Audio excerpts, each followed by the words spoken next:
Good Monday evening, everyone, and welcome back to Imperfect Politics. I got a fun one for you today, and from the CBC, no less.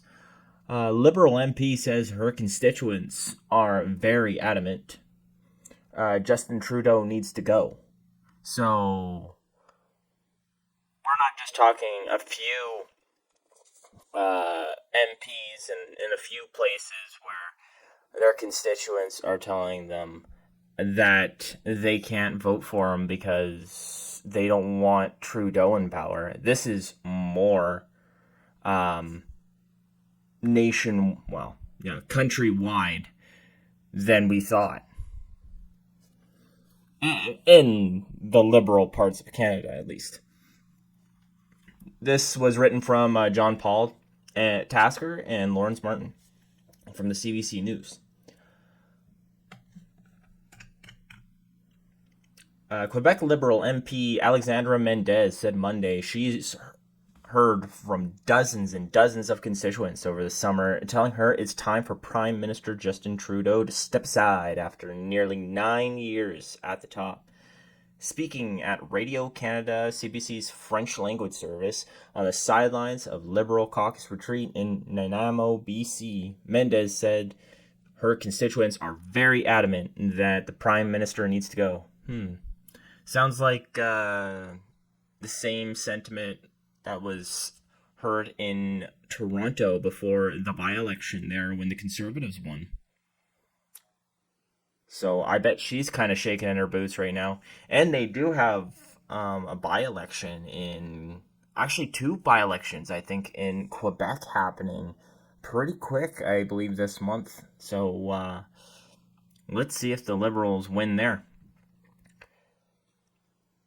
And just before we continue, if you like this video and like this stuff, if you wouldn't mind hitting that subscribe button, that would be awesome. I'm trying to hit 300 subscribers, and also hit the like button if you do like it, and comment if you don't.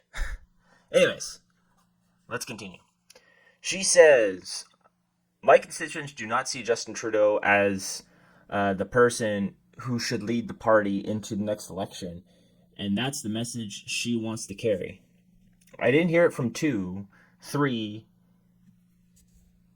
or 4 people. Sorry. I heard it from dozens and dozens of people. Mendez said he's no longer the right leader. And it's not just the dozens and dozens. It's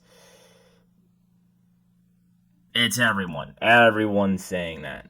There's a couple here and there, but like I live in a lot of the conservative areas of the country.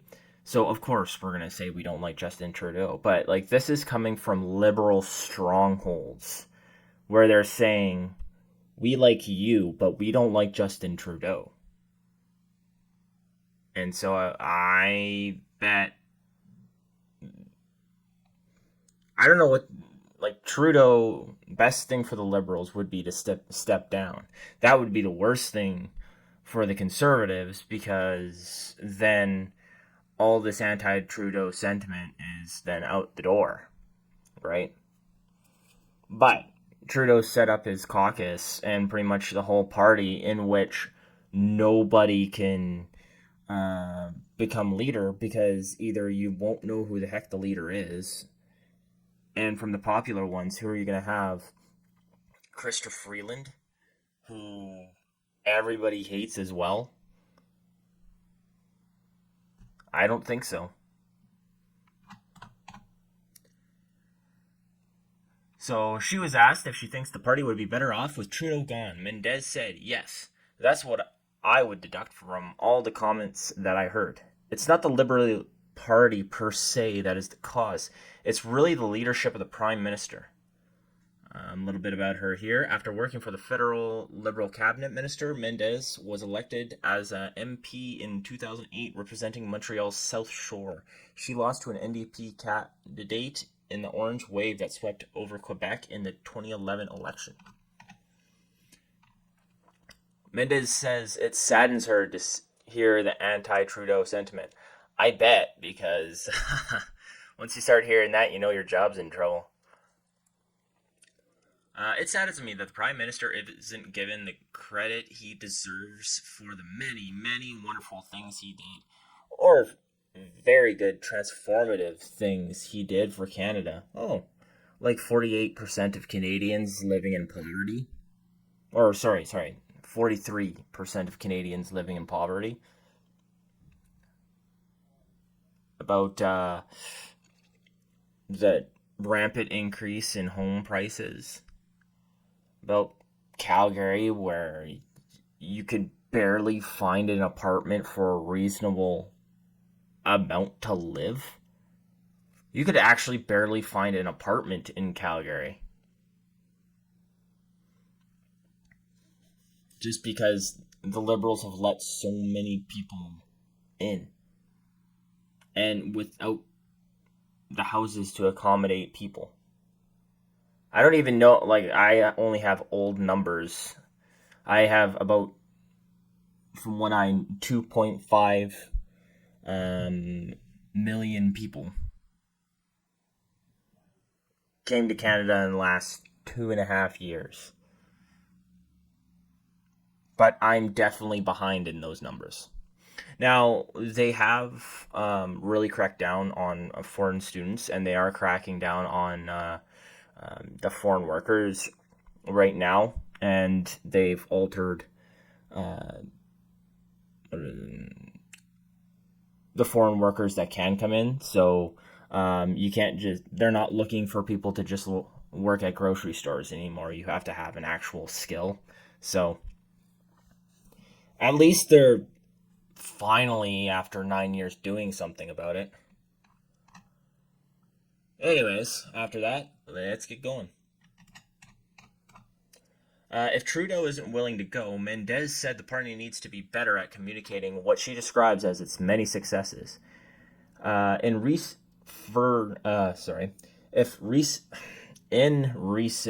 fundraising emails to supporters, the party has been touting the Canada Child Benefit, a program to reduce daycare fees, interest-free loans for students, a housing program, and government claims will spur the creation of nearly 4 million homes, and ongoing work to stand up national pharmacare and dental care programs.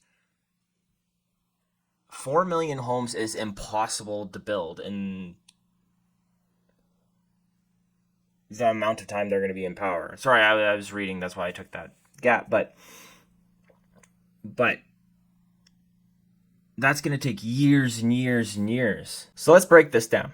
So on the housing, the 4 million homes, on average, Canadians build about 289,000 homes a year right now.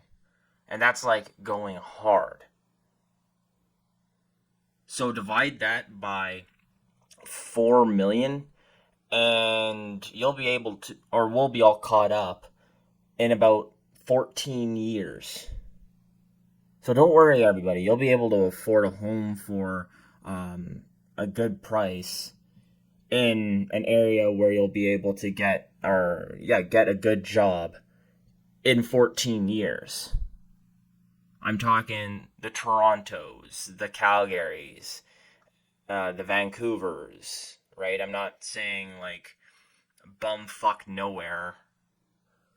I'm sorry, small towns, but a lot of young people have jobs in the city and don't want to be commuting an hour and a half to the city. Or you can get a home for $250,000 and then spend an extra $50,000 fixing it up. So, yeah, that 4 million homes thing is kind of a woo-woo pipe dream. Unless they're going to build it with, like, do apartment complexes and they're calling that homes. And you can't start a family in an apartment complex. The pharmacare program, which is family planning medication, which is only for half of the population, and insulin, and not even all insulin. It's 2 types of insulin. So I don't know how it is for diabetics, but I'm assuming like some insulin doesn't work and some insulin does work for certain people. So if um, the two medications that pharmacare covers don't work for you, well, you get to pay out of pocket, or you get to use like Alberta Blue Cross or something like that. Which, like I said recently, all the provinces have their own sort of pharmacare. Sure, it costs maybe like $50 a month, but it covers way more than the federal pharmacare plan. And what did Vashi from Power and Politics say? That the pharmacare program federally costs about $1 billion, one point something, 1.4, and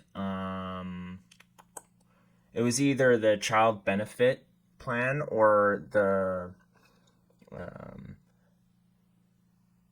yeah, I think it was the child benefit plan costs another $1 billion a year, a year, and that out of our budget,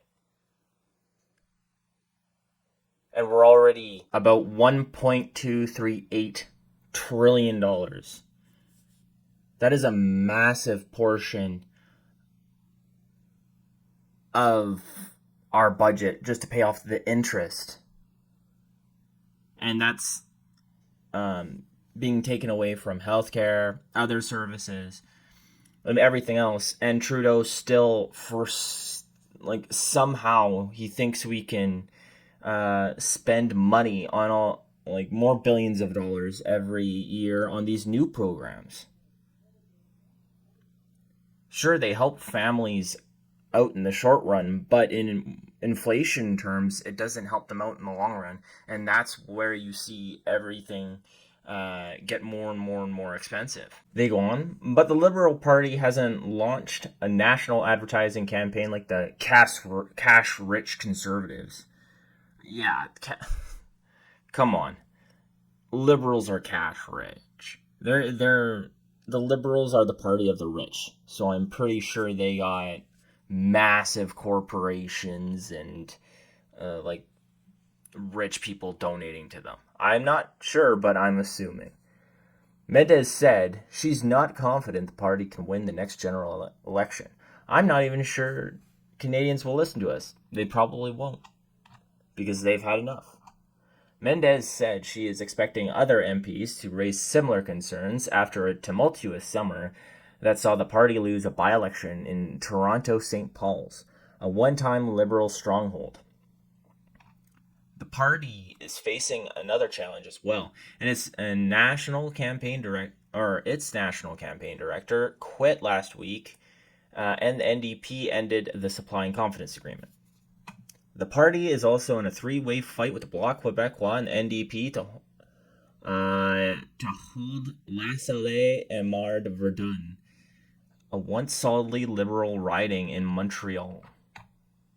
So apparently the Conservatives aren't going to have anyone running in that one, or maybe the Conservatives will just swoop in. I'll have to look into that.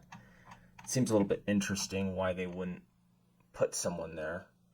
In a later interview with CBC's Power and Politics, Mendez said it would be a very, very negative message for sure if the party loses that seat.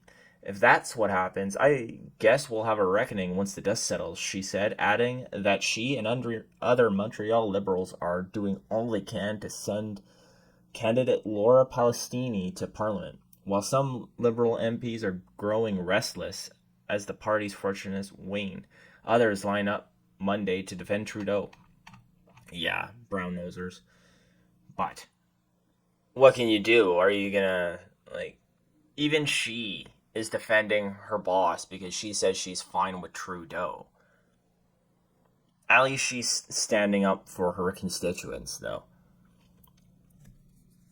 Anyways, so these MPs say, we have tremendous confidence that the Prime Minister is still the best person we have in that room to lead us. I think that 3 election wins, he's earned the right to go down or go out on his own terms. I always compare it to football.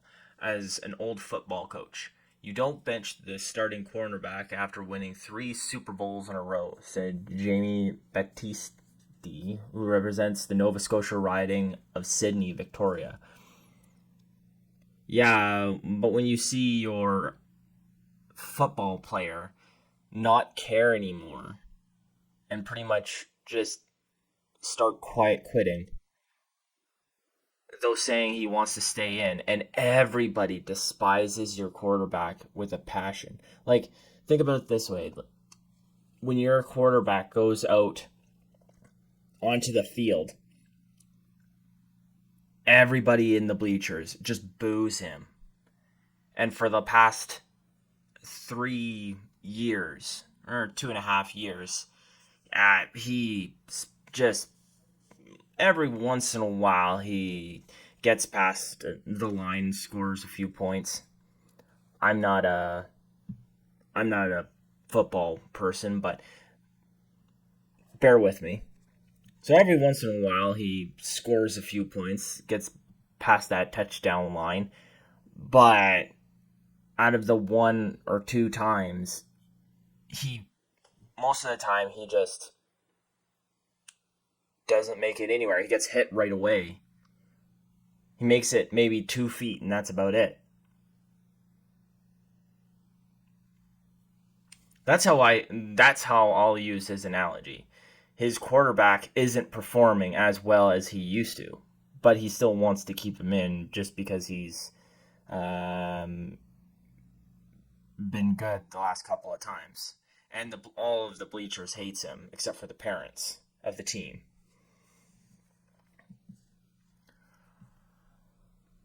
All we can do is focus on what Canadians are asking from us. What are the biggest issues that Canadians are facing in our arenas, and how can we improve that for them and show them that we are the government that's delivering? You'll have to ask Canadians whether they feel that they are doing better now, today, than they were 9 years ago. If they're in a better situation now. That's how you're going to have to do it. And I can tell you one thing. You're not going to like the answer to that. And another Nova Scotia MP, Cody Blois, also signaled he's willing to stand behind the Prime Minister. If he says he has the ability to stay on, I'll go to battle with the PM. If Trudeau tells me to jump, I'll jump.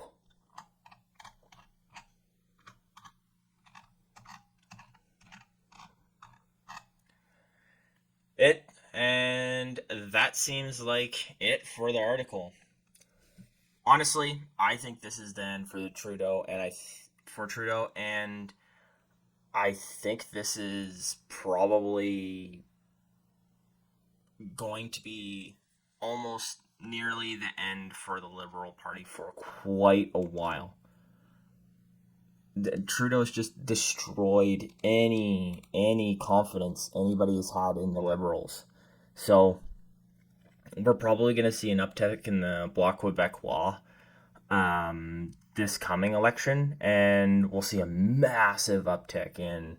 We'll probably see a Conservative majority unless something happens. But honestly, I'm wondering if we'll see. We just might, and it might be crazy, see a Bloc Conservative government. That would be crazy. Anyways, let me know what you guys think down below in the comments. Who do you think is going to be the leader of the opposition in the next election? Who do you think's going to win the next election? And is it going to be a majority or just a minority? Also, if you liked the video, leave a like and definitely subscribe. Other than that, that's all I got for you. Have a good day.